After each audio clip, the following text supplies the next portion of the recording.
দিনটি ছিল রবিবারের সকাল, তাই আমি একটু মন ভরে ঘুমিয়ে নিচ্ছিলাম। ঠিক তখনই দুজন লোক এলো। সেই শব্দে আমার ঘুমটাই ভেঙে গেল। মা তখন বাড়িতে ছিল না, পাশের বাড়িতে টিভি দেখছিল। আমি তখন গিয়ে দরজা খুললাম। আমার দুজন বন্ধু রাম ও রোহিতকে দেখতে পেলাম। আজকে আমার জন্মদিন, তাই আজ রাত ঠিক ৮টার সময় তোকে জন্মদিনে আসতে বলা হচ্ছে। তোমাকে জন্মদিনের অনেক শুভেচ্ছা। তখন আমার মা বাড়িতে এলো। আজকে আমার জন্মদিন কাকিমা। তোমাকে জন্মদিনের অনেক শুভেচ্ছা, খুব ভালো থেকো। তারা প্রায় চলেই যাচ্ছিল, তখন মা ওদের ডাকল। আমাদের বাড়িতে চা খেয়ে তবেই যাবে। কিন্তু আমাদের অনেক বাড়িতে নেমন্তন্ন করতে হবে।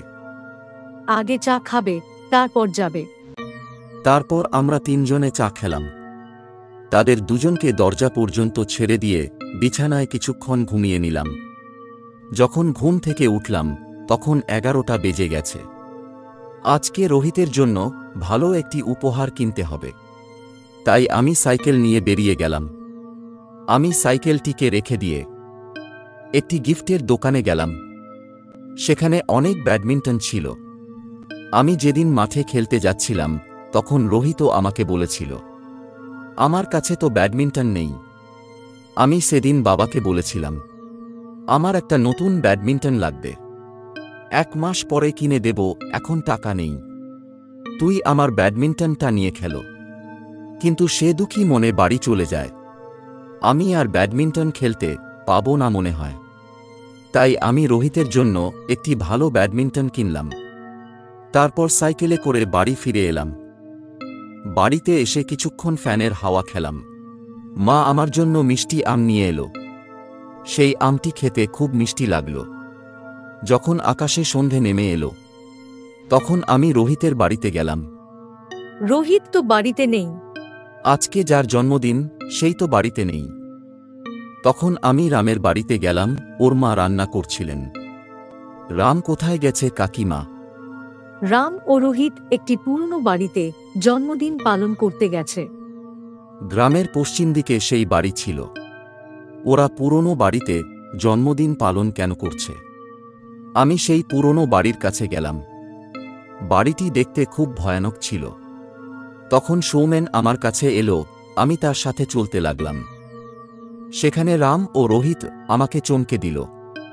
তোরা এই পুরনো বাড়িতে কেন এলি? আমি রোহিতকে কথা দিয়েছিলাম তোর এই বাড়িতে জন্মদিন পালন হবে। তারপর রোহিত নিজের কেক কাটল। আমরা সবাই মিলে কেক খেলাম, কিছুক্ষণ নাচ গান হল। কিন্তু হঠাৎ লাইন চলে গেল। হঠাৎ সেখানে একজন মেয়ে এলো।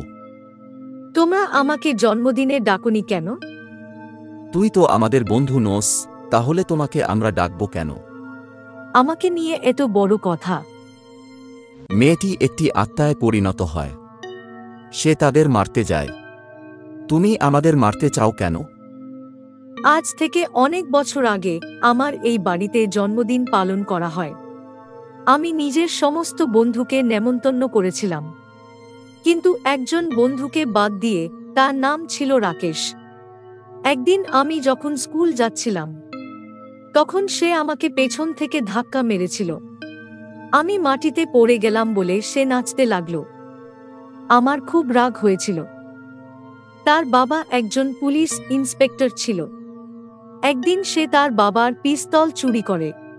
সেদিন আমার জন্মদিনের জন্য বাড়িতে নাচ গান হচ্ছিল। তখন সেই রাকেশ বাড়িতে এসে আমাকে গুলি করে।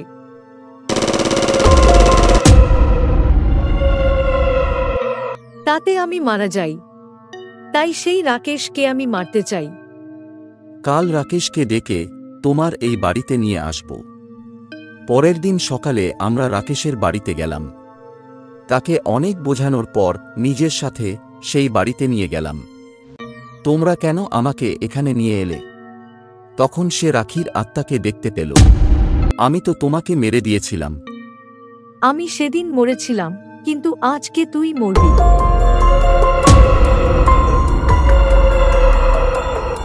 রাকেশকে মারার পর রাখির আত্মা মিলিয়ে যায়।